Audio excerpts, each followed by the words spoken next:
इंसान को बचाने, पापों से छुड़ाने, मृतकों को जिलाने मेरा मसीह आया। आपका स्वागत है हिंदी चर्च ऑनलाइन की इस आराधना सभा में। हम परमेश्वर का धन्यवाद करते हैं कि आप हमारे साथ इस आराधना सभा में जुड़े हुए हैं। परमेश्वर का धन्यवाद हो कि संसार के कोने कोने में हिंदी भाषीय लोग जहां हैं, बहुतों तक ये आराधना पहुंच रही है, परमेश्वर का वचन पहुंच रहा है, परमेश्वर की उपासना लोग कर रहे हैं, उसके गीतों को गा रहे हैं। आज हम एकत्रित हैं कि हम परमेश्वर की आराधना करें और परमेश्वर की उपासना करते हुए इस आराधना में अपने भेंटें भी परमेश्वर को चढ़ाएं, अपना दान परमेश्वर को दें, परमेश्वर के बलिदान को स्मरण रखें, उस क्रूस की ओर अपनी निगाहों को उठाएं और परमेश्वर की आवाज को सुने, क्योंकि परमेश्वर आज मुझसे और आपसे कुछ कहना चाहता है। मुझे और आपको परमेश्वर एक संदेश देना चाहता है, हमें बुला रहा है परमेश्वर। हो सकता है अपनी सेवा के लिए, और हो सकता है किसी बुरी आदत से, किसी बुरी संगति से, किसी गलत चिंतन से, किसी गलत मानसिकता से, किसी दुष्प्रभाव से निकलने के लिए परमेश्वर हमको बुला रहा है। तो आइए स्वागत के साथ साथ अब हम इस आराधना में बढ़ते हैं और परमेश्वर की उपासना करते हैं, क्योंकि इसीलिए परमेश्वर ने मुझको और आपको सिरजा है।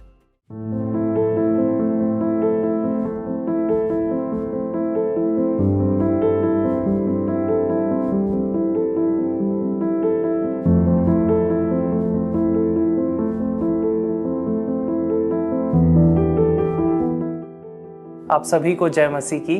आज के इस हिंदी चर्च ऑनलाइन की आराधना में आप सभी का स्वागत है। आइए हम अपने मध्य में परमेश्वर पिता को आमंत्रित करें और संपूर्ण आराधना पर उसकी सामर्थ, अगुवाई एवं आशीष मांगे। आइए हम प्रार्थना करें। प्यारे पिता परमेश्वर, हम धन्यवाद देते हैं आज के इस पवित्र दिन के लिए जो आपने हम सबों के जीवनों में प्रदान किया। हम धन्यवाद देते हैं हिंदी चर्च ऑनलाइन के लिए, जिसके माध्यम से हम निरंतर हर सप्ताह तेरी आराधना और स्तुति करते हैं और आपके दास के द्वारा पवित्र वचन में से सीखते हैं। हम आज की आराधना के लिए और आराधना में उपस्थित प्रत्येक जन के लिए परमेश्वर की आशीष मांगते हैं। इस आराधना के अनुभव से हम में से प्रत्येक के जीवन दूसरों के लिए गवाही एवं आशीष का कारण ठहरने वाला हो सके। इस विनती को उद्धारकर्ता प्रभु यीशु मसीह के नाम से मांगते हैं, आमीन। यहोवा के लिए एक नया गीत गाओ, हे सारी पृथ्वी के लोगों, यहोवा के लिए गाओ। यहोवा के लिए गाओ, उसके नाम को धन्य कहो। दिन प्रतिदिन उसके किए हुए उद्धार का शुभ समाचार सुनाते रहो। अन्य जातियों में उसकी महिमा का और देश देश के लोगों में उसके आश्चर्य कर्मों का वर्णन करो, क्योंकि यहोवा महान और अति स्तुति के योग्य है, वह सब देवताओं से अधिक भय योग्य है। अब वक्त होगा कि हम परमेश्वर की आराधना और स्तुति में बड़े हर्ष और उत्साह के साथ तालियां बजाते हुए कुछ गीत एवं कोरसेस गा लेंगे।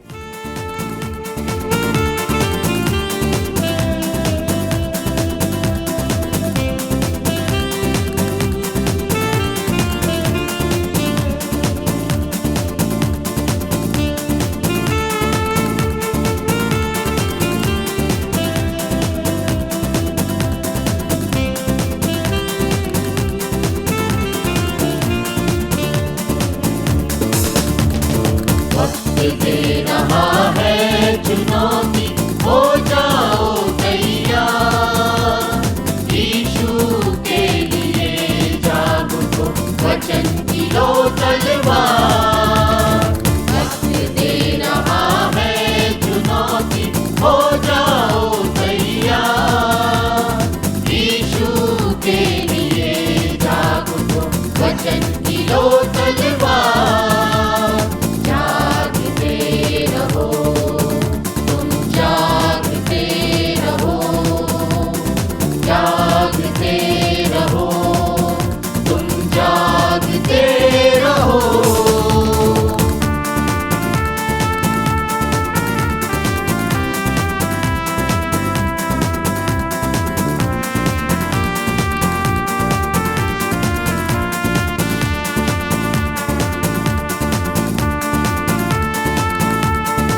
हर वादे को निभाना है।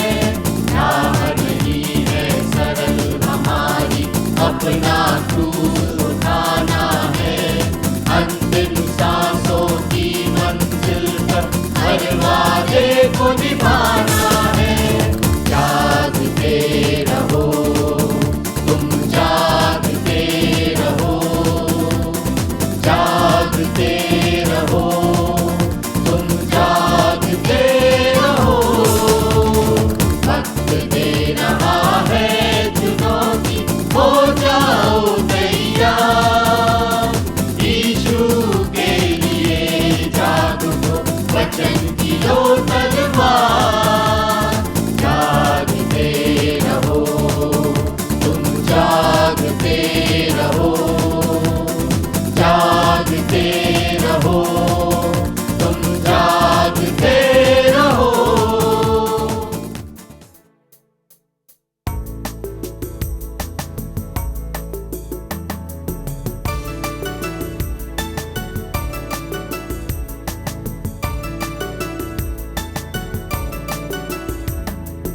वंदना करते हैं हम, वंदना करते हैं हम, वंदना करते हैं हम, वंदना करते हैं हम।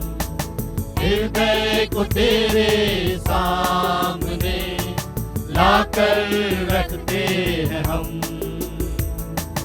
हृदय को तेरे सामने लाकर रखते हैं हम। वंदना करते हैं हम, वंदना करते हैं हम, वंदना करते हैं हम, वंदना करते हैं हम।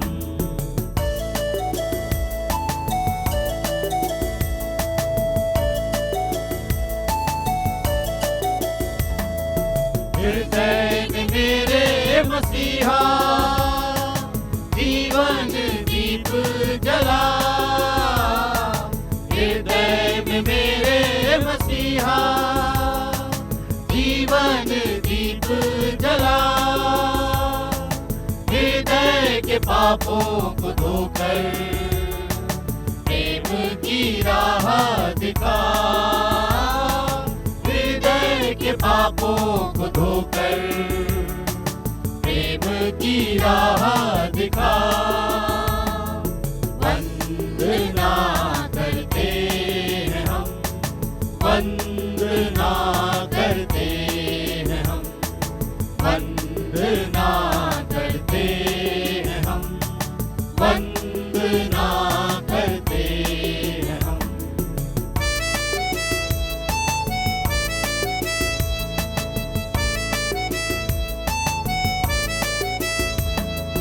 मैं हूँ निर्बल मानव, पापों के सागर में खोया।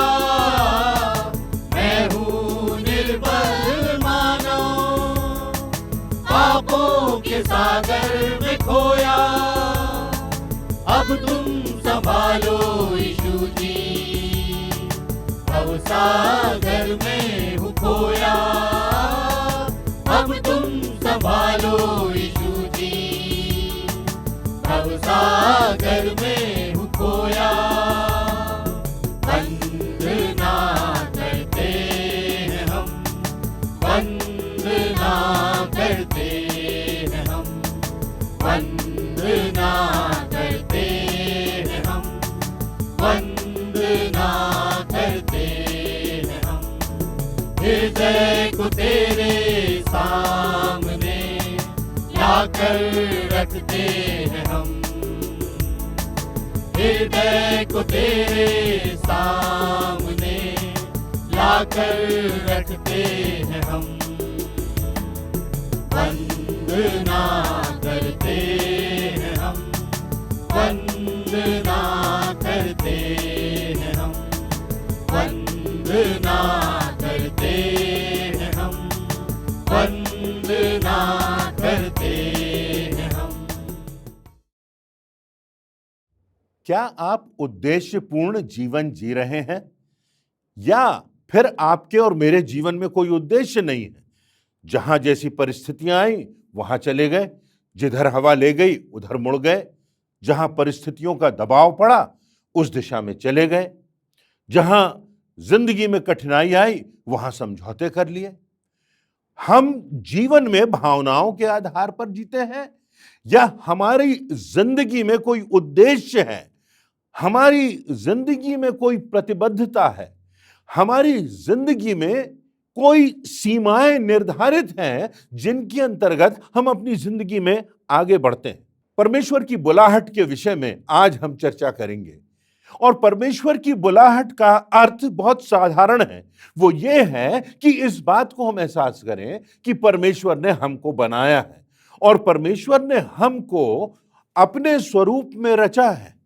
परमेश्वर ने हमको जिंदगी दी है और परमेश्वर ने हम में से हर एक को कोई ना कोई योग्यता दी है, और उस योग्यता के अनुसार परमेश्वर ने हमारी जिंदगी में कुछ उद्देश्य निर्धारित किए हैं।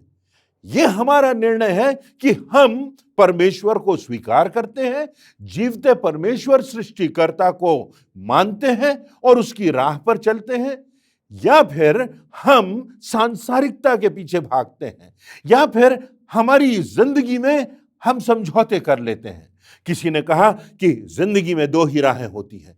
एक तो वो राह यदि हम सिर्फ पैसों के लिए जिए, भौतिकता के लिए जिए, सांसारिकता के लिए जिए, अपने स्वार्थ के लिए जिए, या दूसरी जो राह है वो परमेश्वर की राह कि हम परमेश्वर के उद्देश्यों को पूरा करें, परमेश्वर की बुलाहट को पहचानें, समझें कि परमेश्वर ने हमको इस संसार में भेजा है कि हम परिवर्तन लाएं, हम दूसरों की जिंदगी के लिए आशीष का कारण ठहरें। हमको इस बात पर गंभीरता से विचार करना है और निर्णय करना है कि हम जिंदगी के दोराहों पर, जिंदगी के चौराहों पर हम किस दिशा में जाएंगे। हमें परमेश्वर की दिशा में आगे बढ़ते जाना है। हमारे जीवन में कई बार ऐसे समय आते हैं जबकि संसार के दबाव होते हैं, जबकि विभिन्न आकर्षण होते हैं, जबकि लोग तुलनाएं करते हैं और हमको लगता है कि सफलता की सीढ़ी पर बढ़ने के लिए हमें समझौता कर लेना चाहिए, चाहे फिर हमें कुछ भी करना पड़े। कितने लोग अपनी जिंदगियों को बर्बाद कर लेते हैं और सब प्रकार के संसार के अंधकार के कामों में पड़ जाते हैं, शैतान की शक्तियों से समझौता कर लेते हैं और अपवित्रता और व्यभिचार और झूठ और घमंड और क्रोध, इन सब बातों से भरा हुआ जीवन जीते हैं, अपनी जिंदगी को बर्बाद कर लेते हैं और अपने अनंत को विनाश की ओर ले जाते हैं। जीवन में वो निर्णायक अवसर आते हैं। आदम और हवा के लिए एक निर्णय का अवसर था, जब उन्हें निर्णय करना था कि वो अपने शारीरिक लालसाओं के आधार पर उस फल को खाएंगे जिसके लिए परमेश्वर ने उन्हें आज्ञा नहीं दी है, जिसके लिए परमेश्वर ने उन्हें रोका है, या फिर वो अपनी शारीरिक लालसाओं के अनुसार उस आकर्षक और मनभाऊ फल को खा लेंगे, शैतान की परीक्षा में गिर जाएंगे। और हम इस बात को जानते हैं कि किस प्रकार उन्होंने परमेश्वर की एक आज्ञा को तोड़ा, जिसका परिणाम आज तक सारी मानव जाति भुगत रही है। परमेश्वर ने उनको सारी स्वतंत्रता दी थी, स्वच्छंदता का जीवन जिया था, स्वयं परमेश्वर के साथ साक्षात उनकी सहभागिता थी, खूबसूरत अदन की वाटिका में वो विचरण करते थे। परंतु परमेश्वर की एक बात को, एक आज्ञा को उन्होंने, जो परमेश्वर ने दी थी, एक बात जिसके लिए परमेश्वर ने मना किया था, उन्होंने उसको ठुकरा दिया, परमेश्वर की आज्ञा को तोड़ दिया। तब हम देखते हैं कि उन्हें बहुत सी आशीषों से वंचित होना पड़ा, परमेश्वर का श्राप उन पर पड़ा और परमेश्वर की सहभागिता टूट गई। परंतु परमेश्वर ने फिर भी संसार को, मानव जाति को, मुझको और आपको बचाने के लिए एक उद्धार की योजना बनाई, एक उद्धार की ऐसी योजना कि हमारी जिंदगी में उद्देश्य हो और जिंदगी के पार हमारे लिए अनंत का जीवन हो। प्रभु यीशु मसीह को इस संसार में भेज के हमारे उस श्राप को जो आदम और हवा के कारण आया था उसको मिटाने के लिए, उद्धार देने के लिए, क्षमा देने के लिए, जीवन में अनंत जीवन का दान देने के लिए परमेश्वर ने उस प्रभु यीशु मसीह को बलिदान करने के लिए भेज दिया। हम ये भी देखते हैं इब्राहिम के जीवन में एक निर्णय का समय था, कठिन निर्णय का समय था, जबकि परमेश्वर ने कहा कि जाकर अपने पुत्र इसहाक का बलिदान चढ़ा दे। आप कल्पना कीजिए, एकमात्र पुत्र है, पिता अपने बेटे से प्यार करता है, उसने पाला है, बढ़ाया है, गले से लगाया है, उसके साथ आंसू बहाए हैं, उसके साथ परमेश्वर की उपासना की है, और तब उस बेटे को बलिदान करने का आदेश परमेश्वर देता है। यहां इब्राहिम के सामने एक निर्णायक समय है कि वो परमेश्वर की आज्ञा को माने या फिर अपनी भावनाओं के आधार पर परमेश्वर की आज्ञा को तोड़े। और हम देखते हैं कि इब्राहिम ने परमेश्वर की आज्ञा को माना, जो कठिन थी, जो चुनौतीपूर्ण थी, और परमेश्वर ने उसे बचा लिया, उसके पुत्र को वध करने से बचा लिया। हम उस घटना के विषय में इस वर्णन को पाते हैं कि किस प्रकार परमेश्वर ने उसे आज्ञाकारी पाया, और इस बात की, इसकी विश्वास योग्यता के लिए उसे बड़ा प्रतिफल दिया कि तेरे वंश आशीषित होंगे, और वो आज भी विश्वास का पिता माना जाता है। इब्राहिम को आज हम आदर के साथ स्मरण करते हैं। मूसा के लिए कठिनाई का समय था, जब मूसा को परमेश्वर ने आज्ञा दी कि तू चले जा और मिस्र देश को जा और राजा के सामने जा, राजा के सामने जा करके खड़ा हो, और कितना भी विरोध तुझे सहना पड़े, सेना का सामना करना पड़े, पर जा और मेरे लोगों को, इस्राएलियों को जो गुलामी में हैं, बंधुआई में हैं, उनको वहां से छुड़ा करके ला, उनको स्वतंत्रता प्रदान करने के लिए तू जा और वहां जाकर के अगुवाई कर। यह कठिन बात थी मूसा के लिए कि वो परमेश्वर की आज्ञा को माने। उसने ठुकराने का प्रयास भी किया, उसने कुछ बहाने भी बनाए, परंतु अंततः उसने परमेश्वर के प्रति अपनी आज्ञाकारिता प्रदर्शित की और जाकर के राजा के सामने, जो दुनिया का सबसे शक्तिशाली शहंशाह था, उसके सामने जाकर के उसने चुनौती दी और कहा, मेरे लोगों को जाने दे, मेरे लोगों को आजादी चाहिए, मेरे लोगों को स्वतंत्रता चाहिए, इनको गुलामी के बंधनों से मुक्त कर। तब परमेश्वर ने मूसा को आशीषित किया, उसको सामर्थ्य दी कि वो एक बड़े स्वतंत्रता संग्राम की अगुवाई कर सके। मरियम के सामने चुनौती से भरी बात थी। जब उसको परमेश्वर की ओर से आज्ञा मिली, उसका संदेश सुनाई दिया कि तू गर्भवती होगी। मरियम तो कुंवारी थी, और उससे कहा तू गर्भवती होगी, पवित्र आत्मा के द्वारा ये सब होगा, और तू पुत्र जनेगी और तू उसका नाम यीशु रखना, क्योंकि वो अपने लोगों का उनके पापों से उद्धार कराने वाला होगा। मरियम के सामने चुनौती की बात थी, लोगों का दबाव था, समाज का दबाव था।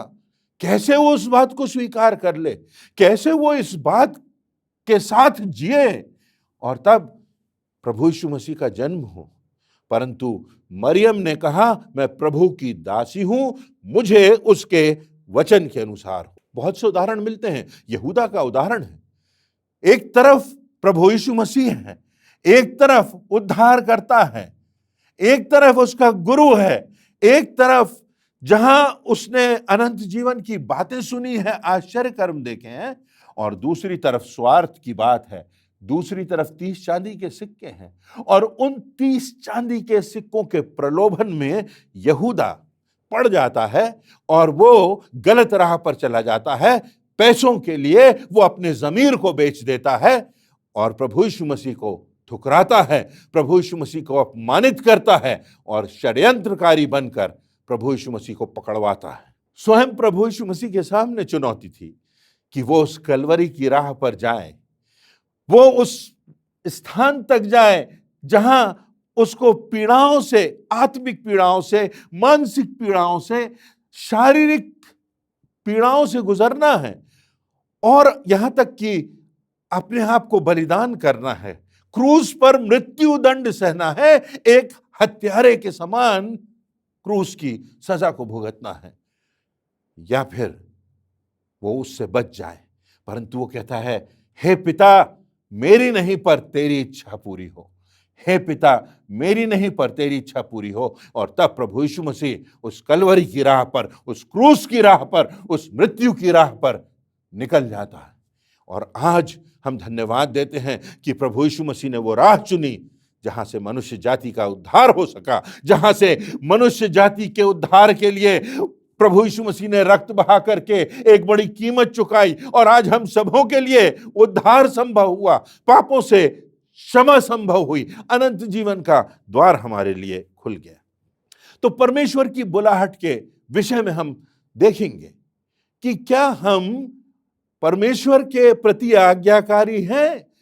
तो हमारे लिए आज एक प्रश्न है कि जब परमेश्वर हमको बुलाता है, और हम में से हर एक को परमेश्वर बुलाता है, हम में से हर एक को परमेश्वर चाहता है कि दूसरों के लिए हम आशीषों का कारण बने, हम में से हर एक से परमेश्वर अपेक्षा करता है कि हम उस उद्धार को प्राप्त करें, हमारी आत्मा का विनाश ना हो। हम में से हर एक से परमेश्वर प्रेम करता है और चाहता है कि हम उसकी आज्ञाओं पर चलें, उसके रास्ते पर चलें और इस जीवन में विजय को प्राप्त करें, संपूर्णता का जीवन जिएं, आनंद का जीवन जिएं, विजय का जीवन जिएं और मृत्यु पर भी विजय प्राप्त कर सकें, जैसे हमारे प्रभु यीशु मसीह ने की, और हम सब के लिए उसने अनंत जीवन का द्वार खोला। बाइबल में जो पहले शमूएल की पुस्तक है, उसके 16वें अध्याय की पहली से लेकर 13वीं आयतों में एक घटना का वर्णन मिलता है। परमेश्वर यहोवा शमूएल को भेजता है कि वो जाकर के यिशै के पास जाए, यिशै जो कि बैतलहम में रहता था, और यिशै को बुलाए, उसके पुत्रों को बुलाए और उनके पुत्रों में से एक का राज्य अभिषेक करे। और तब वैसा ही होता है, यिशै के पास जाता है ये शमूएल, और वहां जाकर के वो एक के बाद एक उसके पुत्रों को बुलाता है। और उसके कुछ पुत्र थे जो डील डॉल में बहुत हिष्ट पुष्ट थे, बड़े थे, वो सैनिक थे, शूरवीर थे। और एक बहुत अद्भुत बात हम पाते हैं कि परमेश्वर उन शूरवीरों को नहीं, उन लोगों को नहीं, उन बेटों को नहीं जो कि शरीर में हिष्ट पुष्ट हैं, जो कि देखने में बड़े आकर्षक हैं, उनको नहीं, परंतु उनको चुनता है, उनको आशीषित करता है, उनसे अपनी सेवा लेता है, जो विनम्र हैं, जो मन में दीन हैं, जो नम्रता से भरे हुए हैं, जो अहंकार रहित हैं। और हम देखते हैं कि दाऊद का अभिषेक यहां पर किया जाता है। परमेश्वर की राह पर चलने की चुनौती को जब हम स्वीकार करते हैं, परमेश्वर की बुलाहट के प्रति हम अपने आप को समर्पित करते हैं, तो बहुत सी बातें यहां पर दिखाई गई हैं। एक बात जो वो ये कि जो परमेश्वर की बुलाहट होती है वो बड़ी अनएक्सपेक्टेड होती है, अप्रत्याशित होती है। ऐसे समय में होती है जब हम कल्पना भी नहीं करते। छोटी छोटी घटनाओं के माध्यम से, कठिन परिस्थितियों के दौरान, ऐसे समय में जब हमारे हृदय टूटे हुए हों, जब हम मृत्यु की छाया से गुजर रहे हों, जब किसी त्रासदी के बीच में हम पड़े हुए हों, जब जीवन में चुनौतियों से हम घिरे हुए हों, जब हम भीतर से अपने हृदय को टूटा हुआ पाते हों, जब हम निराशा के दौर से गुजर रहे हों, तब परमेश्वर की बुलाहट होती है और परमेश्वर की आवाज हम तक पहुंचती है कि परमेश्वर हमसे कहता है कि तूने तो मुझे नहीं चुना, पर मैंने तुझे चुन लिया। दाऊद अपेक्षा नहीं कर रहा था कि ऐसे समय में उसका राज्य अभिषेक होगा, जबकि वो भेड़ और बकरियां चरा रहा है, और तब ऐसे समय में उसकी बुलाहट होती है और उसका राज्य अभिषेक होता है शमूएल के द्वारा, परमेश्वर की इच्छा के अनुसार। बहुत से उदाहरण हमको परमेश्वर के वचन में मिलते हैं। दूसरी बात हम ये भी देखते हैं कि हम ऐसा सोचते हैं कि परमेश्वर की बुलाहट होती है कि हम उसका वचन सुनाए, प्रचार करें, पासबान बने, प्रचारक बने। नहीं, परमेश्वर की बुलाहट होती है कि हम जहां भी हों वहां हम पवित्रता का जीवन जिएं, हम में परमेश्वर के वो गुण दिखाई दें, हम में प्रभु यीशु मसीह की जो शोभा है वो मुखरित हो सके, उसकी विनम्रता, उसकी क्षमाशीलता, उसकी दया, उसका अनुग्रह, उसकी खूबसूरती हमारी जिंदगियों से दिखाई दे। ये परमेश्वर हमसे चाहता है। परमेश्वर ने दाऊद को बुलाया था इस्राएल का राजा बनने के लिए। परमेश्वर ने नूह को बुलाया कि वो एक जहाज बनाए जिसमें धर्मी जन बचाए जा सके, विशेषकर उसका परिवार जो परमेश्वर की आज्ञाओं को मानता था वो बचाया जा सके। मूसा को बुलाया कि बड़े स्वतंत्रता संग्राम का वो निर्देशन और उसकी अगुवाई कर सके। गिदोन को बुलाया परमेश्वर ने सेना नायक होने के लिए। नहम्याह को परमेश्वर बुलाता है कि यरूशलेम की शहरपनाह को वो बनाए, और ना सिर्फ उसकी शहरपनाह को बनाए परंतु जिंदगियों में परिवर्तन लाए, एक रिवाइवल हो, एक आत्मिक जागृति आ जाए। और नहम्याह की यह बुलाहट कैसे होती है? उसके क्षेत्र के कुछ लोग राजमहल में आते हैं जहां नहम्याह एक प्याऊ है, राजा के भोजन पानी की देखरेख करने वाला है, और ये देखने वाला है कि राजा के लिए जो उसके सामने प्रस्तुत किया जाए, जो भोज्य पदार्थ लाए जाएं, वो सही हो, वो शुद्ध हो। परंतु छोटी सी घटना होती है, उसके क्षेत्र के लोग आते हैं और वो पूछता है कि मेरे स्थान का, मेरे नगर का, मेरे गांव का क्या हाल है, और वो बताते हैं बड़े दुख के साथ कि वहां की शहरपनाह टूट गई है और वहां के फाटक जल गए हैं। और तब नहम्याह को उसके लोगों के लिए, उसके शहर के लिए, उसकी परिस्थिति के लिए पीड़ा होती है और वो रोने लगता है, उसके आंसू बहने लगते हैं। परंतु उस पीड़ा में वो शक्ति होती है कि वो राजा के सामने जाता है और राजा से कहता है कि मुझे जाने दे कि मैं अपने नगर की शहरपनाह को बनाऊं और वहां के फाटक जो जले हुए हैं, वहां के लोग जो विनाश की ओर बढ़ रहे हैं, उनके जीवनों को वो बचा सके। और तब एक बड़ा क्रांतिकारी कदम नहम्याह उठाता है और सब विरोधों के बावजूद, आलोचनाओं के बावजूद वो जाकर के यरूशलेम की शहरपनाह को बनाता है, और उसके साथ साथ एजरा के साथ मिलकर के वो उस सारे क्षेत्र में एक आत्मिक जागृति लाता है जहां लोग परमेश्वर की निकटता में आते हैं। आज मुझको और आपको परमेश्वर बुलाता है इसलिए कि हम उसके प्रति विश्वास योग्य रहें, इसलिए कि हम उसके वचनों को समझें और उसके पीछे चलें, इसलिए कि हम जाने कि परमेश्वर हमसे प्रेम करता है, इसलिए कि हम जाने कि उसने अपने पुत्र प्रभु यीशु मसीह को हमारी खातिर बलिदान कर दिया, इसलिए कि हम जाने कि परमेश्वर ने हमारे जीवन में एक योजना बनाई है, उसको हम पूरा करें। हो सकता है आपको शिक्षक बनने के लिए परमेश्वर बुला रहा हो कि आप शिक्षा दें, बच्चों के भविष्य को बनाएं। हो सकता है चिकित्सा के क्षेत्र में काम करने के लिए परमेश्वर आपको बुला रहा है।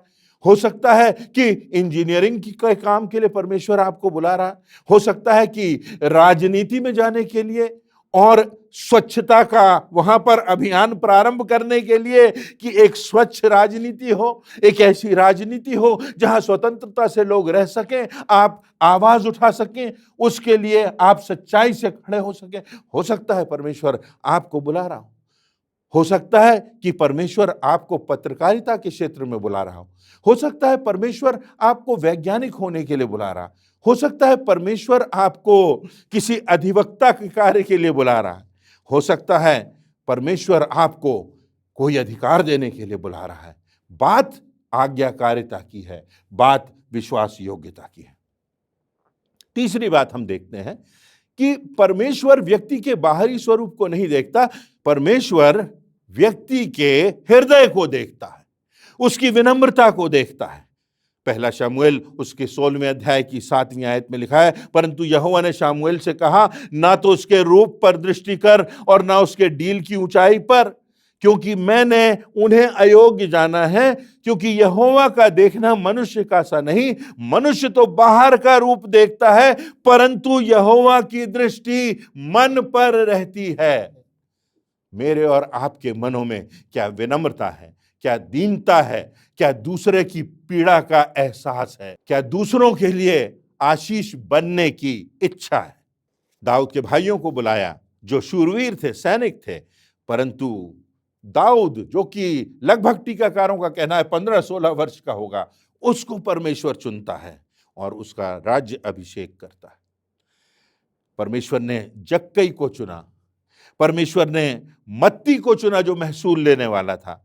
परमेश्वर ने मछुआरों में से लोगों को बुलाया कि आओ और मनुष्यों को पकड़ो, जाकर के मनुष्यों को मेरा संदेश दो। परमेश्वर ने सामरी स्त्री को भी अवसर दिया। प्रभु यीशु मसीह सामरी स्त्री को क्षमा करता है और तब वो उसके सामने इस बात को प्रकट करता है कि वो मसीहा है। और तब वो सामरी स्त्री, जो पापिनी स्त्री थी, जिसका जीवन वेश्या के समान था, वो जाकर के लोगों को बताती है कि मसीहा को मैंने देखा है। एक अंतिम बात इसी संदर्भ में कि परमेश्वर का मार्ग चुनौती भरा होता है, परमेश्वर का रास्ता कठिन होता है। दाऊद को 20 वर्ष तक ठहरना पड़ा राज्य अभिषेक के बाद कि वो सिंहासन पर बैठे। नूह को 120 वर्ष ठहरना पड़ा इससे पहले कि वो अपने परिवार के साथ उस जहाज में पदार्पण करे। इब्राहिम को 20 वर्ष ठहरना पड़ा परमेश्वर की प्रतिज्ञा करने के बाद कि उसका पुत्र उत्पन्न हो। संघर्ष होता है, कठिनाइयां होती हैं, विषमताएं होती हैं। यूसुफ को गड्ढे में डाल दिया गया, उस पर झूठे इल्जाम लगाए गए, पर वो परमेश्वर के प्रति विश्वास योग्य बना रहा और आज्ञाकारी बना रहा। हम बहुत से ऐसे लोगों को पाते हैं जिनका कठिन प्रशिक्षण हुआ, जो गड्ढे में गए, जिन्होंने यातनाएं सही, जिन्होंने पीड़ाएं सही, जिन पर पथरवाह किया गया, जिनको मारा गया, कुचला गया, परंतु वो परमेश्वर के रास्ते से हटे नहीं।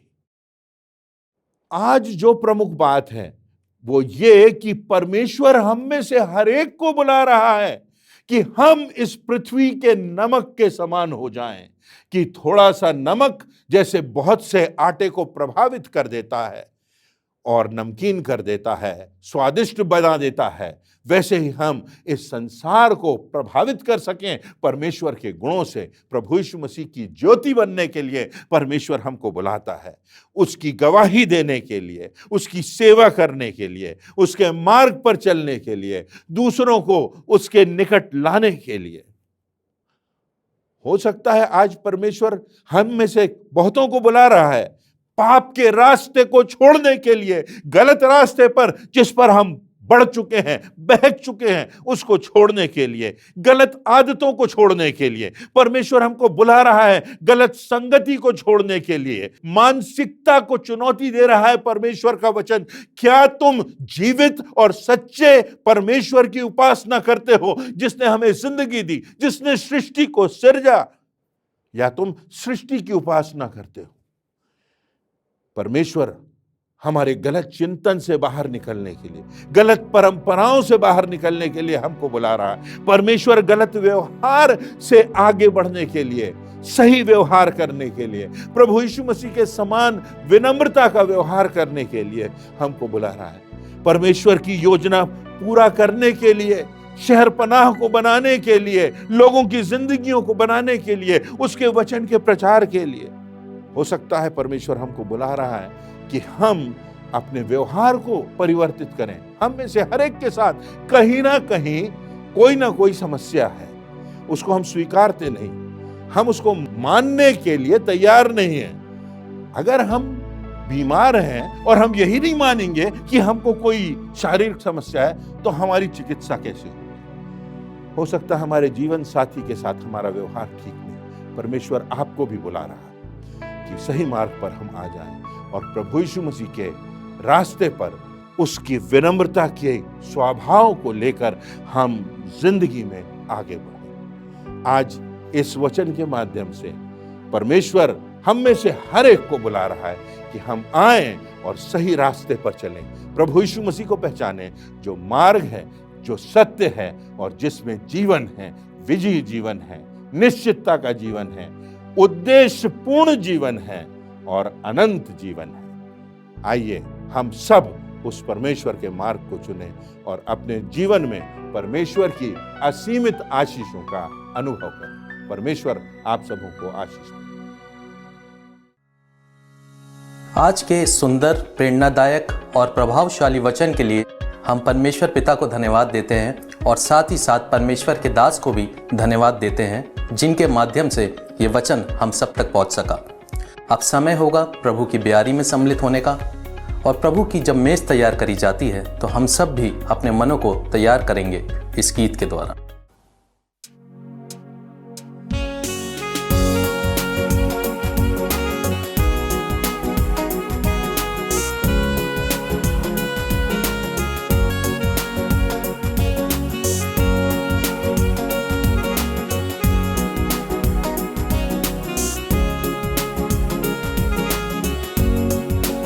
यीशु मसीह मेरे जैसा है कोई नहीं, तेरे चरणों में झुके आसमां और महिमा गाए ज़मीन। यीशु मसीह मेरे जैसा है कोई नहीं, तेरे चरणों में आसमां और महिमा गाए ज़मीन।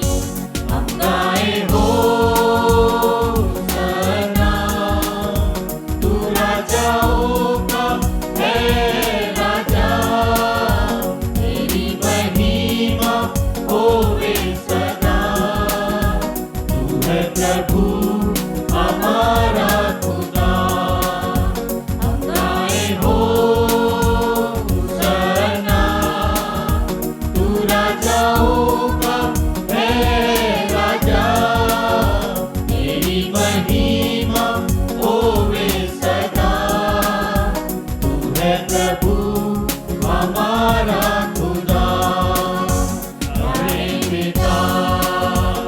तूने हमसे इतना प्यार किया, हमें पापों से छुड़ाने को अपने बेटे को कुर्बान किया। प्यारे पिता, तूने हमसे इतना प्यार किया, हमें पापों से छुड़ाने को बेटे को कुर्बान किया। हम गाए होसन्ना, तू राजाओं का है राजा, तेरी महिमा होवे सदा। तू है प्रभु हमारा खुदा। हम गाए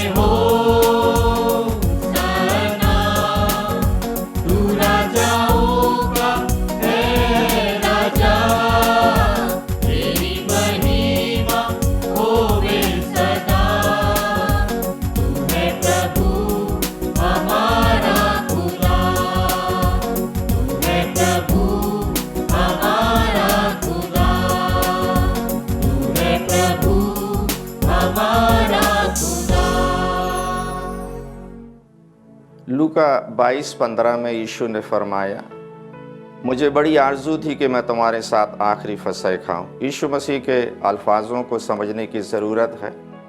ये कोई रवायत नहीं, लेकिन हमारे अंदर एक इच्छा होनी चाहिए, एक लालसा होनी चाहिए कि हम आखिरी फसह में शामिल हों, क्योंकि ये एक रफ़ाकत है। मेरे और आपके लिए ये मौका है कि हम बड़ी दुआओं के साथ, जिस्मानी और रूहानी तैयारी के साथ इस आखिरी फसह में शामिल हों। यीशु ने जिस रात जब वह पकड़वाया गया, रोटी ली और शागिर्दों को देकर कहा, यह मेरा बदन है जो तुम्हारे लिए तोड़ा जाता है, मेरी यादगारी में यही किया करो। इसी प्रकार उसने खाने के पीछे कटोरा भी लिया और शुक्र करके कहा, यह कटोरा मेरे उस खून में जो तुम्हारे लिए बहाया जाता है नया अहद है। जब जब तुम इसे पीते हो मेरी यादगार में यही किया करो। आइए हम दुआ मांगें। हमारे ज़िंदे और आसमानी खुदा, हम आपके निहायत शुक्रगुज़ार हैं कि जो सज़ा हमको मिलनी थी वो आपने सलीब पर उठा ली, और आपके सलीब पर मारे जाने से, दुख उठाने से, खून बहाने से हमको नजात मिली है। जितने भी परमेश्वर इस मेज़ में शामिल होते हैं, हर एक को आप पाकरू अता फरमाएं। हम आपके दुखों को याद कर सकें, आपके दुखों को महसूस कर सकें, और खुदा बाप आपके सलीबी मौत का समाचार हम दूसरों तक पहुंचाने वाले बन सकें। दुआ को आपके मीठे और पाक नाम से मांगते हैं, आमीन। आप जहाँ पर भी रहते हैं, अगर आपने विश्वास किया है और आपने बपतिस्मा लिया है, आप इस सहभागिता में शामिल हो सकते हैं और आप इस रोटी और इस कटोरे में अपने आप को सम्मिलित करके इस आखिरी फसह की इबादत में आप शामिल हों।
आइए हम सब अपने स्थानों में खड़े हो जाएंगे। हम अंतिम प्रार्थना करेंगे। प्रार्थना के पश्चात हम प्रार्थना के रूप में कोरस गा लेंगे। उसके पश्चात हम अंतिम आशीष से आज की आराधना को समाप्त करेंगे। आइए हम प्रार्थना करें। धन्यवाद धन्यवाद धन्यवाद सेनाओं के यहोवा, सर्वशक्तिमान दयालु अनुग्रहकारी खुदावन परमेश्वर पिता, हम बड़ी ही नम्रता और दीनता से पिता आपके चरणों के निकट में आते हैं। धन्यवाद करते हैं आपकी सारी आशीषों के लिए, आपकी दया के लिए पिता, आप सबों के जीवन में बनी रहती है पिता। आपका हृदय से धन्यवाद करते हैं पिता परमेश्वर। हम आपका हृदय से धन्यवाद करते हैं प्रभु जी, हमारी इस पूरी आराधना पर आपकी उपस्थिति, आपकी सामर्थ, आपकी दया पिता बनी रही पिता। आपका हृदय से धन्यवाद करते हैं पिता। होने थे प्रभु जी जो वचन आज बोया गया है पिता, हर एक के हृदय में पिता काम करने वाला हो सके, हर एक के जीवन में पिता आपका उद्धार, आपका छुटकारा आने पाए पिता। आपकी उपस्थिति, पवित्र आत्मा की अगुवाई, आपकी सामर्थ को मांग लेते हैं मेरे राजा। दया कीजिएगा प्रभु जी, हमारी इस पूरी आराधना में पिता आपकी फिर से दया बनी रही पिता। आपका हृदय से धन्यवाद करते हैं। सारी बातों के लिए मेरे राजा आपका धन्यवाद करते हैं। इस विनती को प्रभु यीशु मसीह के नाम से मांगते हैं, आमीन। पवित्र आत्मा, पवित्र आत्मा, मुझ ले चल मसीह के चरणों में।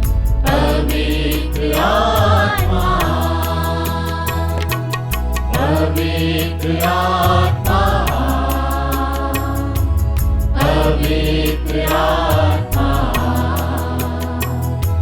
ले चल मसीह के चरणों में।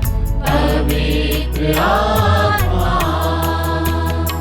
सिर्फ तेरे लिए यीशु, तेरे लिए, सिर्फ तेरे लिए यीशु, तेरे लिए, सिर्फ तेरे लिए यीशु, तेरे लिए मैं हाथ उठाता हूँ। पवित्र आत्मा, पवित्र आत्मा, मुझ ले चल मसीह के चरणों में। पवित्र आत्मा। आइए हम परमेश्वर की आशीष को ग्रहण करें। अब हमारे परमेश्वर पिता का प्रेम, उसके इकलौते पुत्र प्रभु यीशु ख्रीस्ट का अनुग्रह और पवित्र आत्मा की शांति और सहभागिता हम में से प्रत्येक विश्वासी के साथ अब से लेकर सर्वदा लो बनी रहे, आमीन।